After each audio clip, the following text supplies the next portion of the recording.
Assalamualaikum warahmatullahi wabarakatuh. Selamat jumpa lagi bosku dengan LP Sub Channel Jalewong Desa. Mudah-mudahan para bosku selalu diberi kesehatan dan selalu dilancarkan rezekinya, amin.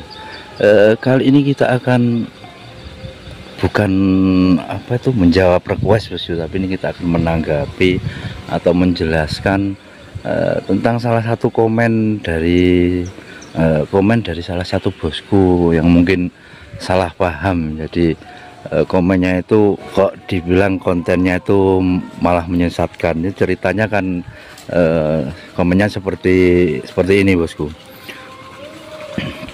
Kemarin kan kita waktu bikin video di kolamnya Mas Mustar itu, kita sambil mereview tentang kolam yang airnya itu diambilkan dari sungai. Bosku bisa cek videonya. Terus sambil kita itu ya mencari sharing lah tentang pengalaman Mas Mokhtar yang sudah 20 tahun lebih di bidang budidaya ikan gurame, baik itu di konsumsi ataupun di pembibitan. Hasilnya itu di pemijahan, di pembibitannya.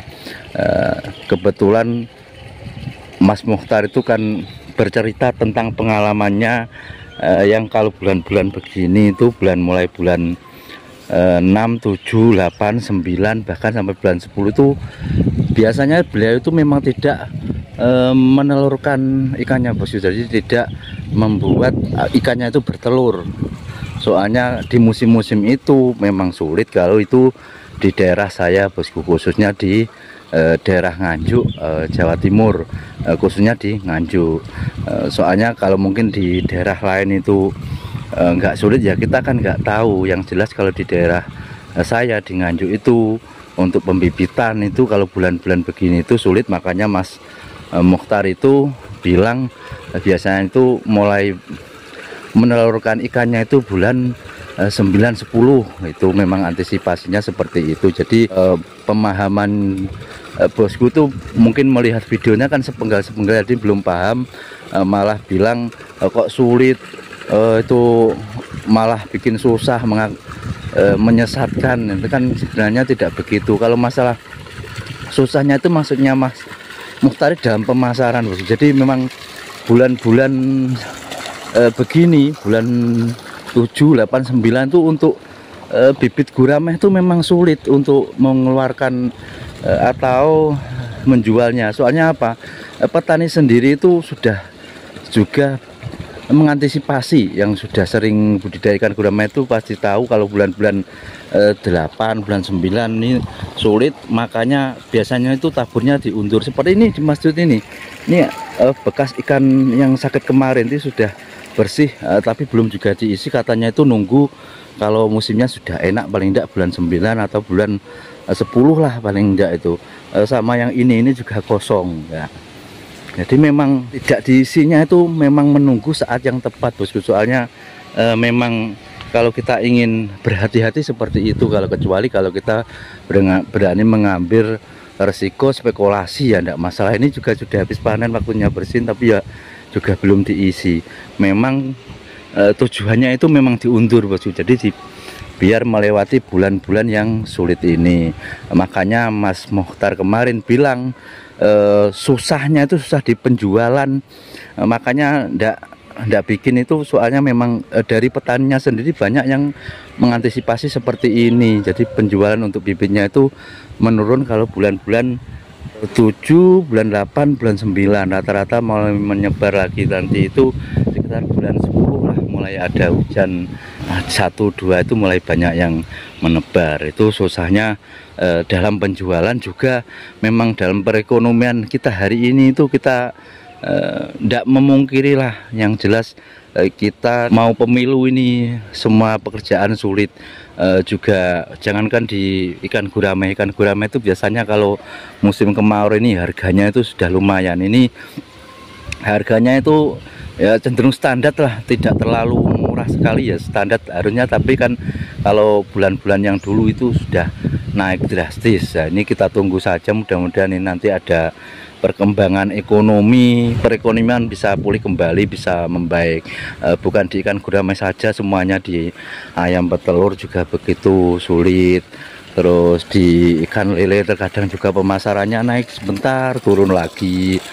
Di ayam kemarin, ayam potong itu lumayan, itu sudah beberapa bulan tuh harganya anteng, sekarang sudah turun lagi.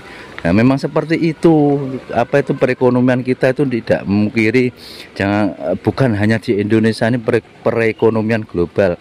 Banyak negara-negara kecil yang sudah merasakan imbasnya, bukan hanya negara kecil seperti negara besar adidaya seperti Amerika, itu kabarnya juga merasakan imbasnya. Jadi memang hari-hari ini ekonomi itu lumayan sulit.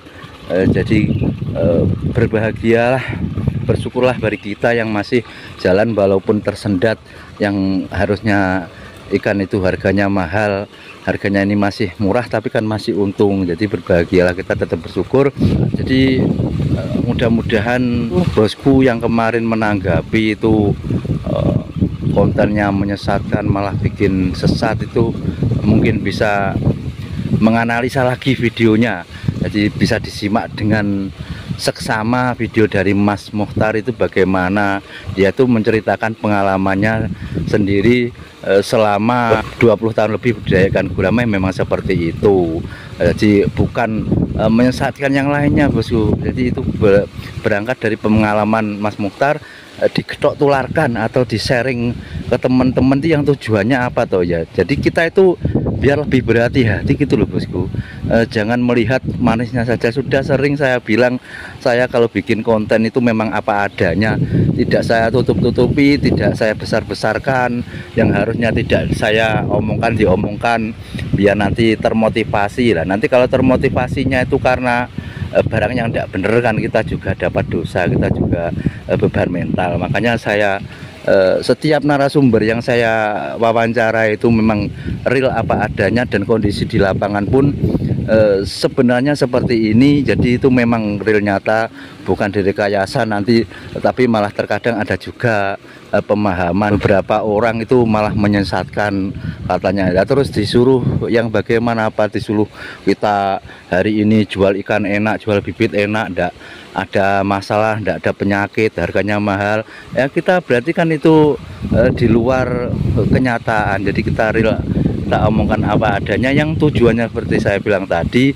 Mudah-mudahan nanti kalau ada yang teman yang termotivasi itu bisa menjadi benar-benar niat, jadi tidak ikut-ikutan gitu. Yang jelas kalau di budidaya ikan gurame itu kalau kita teliti dan kita telaten itu tetap ada untungnya. Banyak sekali konten saya yang menghitung tentang keuntungan ikan gurame dari 1000 ekor, 500 ekor itu sudah sampai 10.000 ekor, sudah saya hitungkan modal sampai keuntungannya. Ndak muluk-muluk, bisa bagus, harga standar pakan masuk itu aja kita itu bisa keuntungan 70%. Bahkan kalau ada bagus itu bisa 100%. Itu keuntungan budidaya ikan gurame kalau memang kita itu berhasil. Tapi kita juga harus melihat resikonya, seperti tadi saya bilang, keadaan seperti hari ini yang disaringkan Mas Muchtar memang benar seperti itu, ada apa adanya. Jadi mohon jangan salah paham, dan dilihat dari orangnya saja, bosku kan bisa lihat itu Mas Muchtar itu kan ya kelihatan culun. Memang apa adanya orang seperti itu, bahasa Indonesia aja terkadang nyambung, terkadang tidak. Jadi memang real apa adanya begitu. Makanya kalau harus bicara di konsep yang bagus ya tidak bisa. Memang posisinya seperti itu real kenyataannya, tidak dibikin-bikin terus harus bilang susah, bilang sulit. Itu semua memang kenyataan. Pada hari ini posisi kita itu seperti ini. Mudah-mudahan sedikit klarifikasi ini, sedikit video ini bisa menjadi jawaban, bisa meluruskan pemahaman bosku yang kemarin. Mohon maaf sekali kalau kiranya belum berkenan dengan keterangan dari salah satu narasumber saya. Akhirnya mohon maaf atas segala kekurangan, kekhilafan. Tetap semangat saya akhiri. Assalamualaikum warahmatullahi wabarakatuh.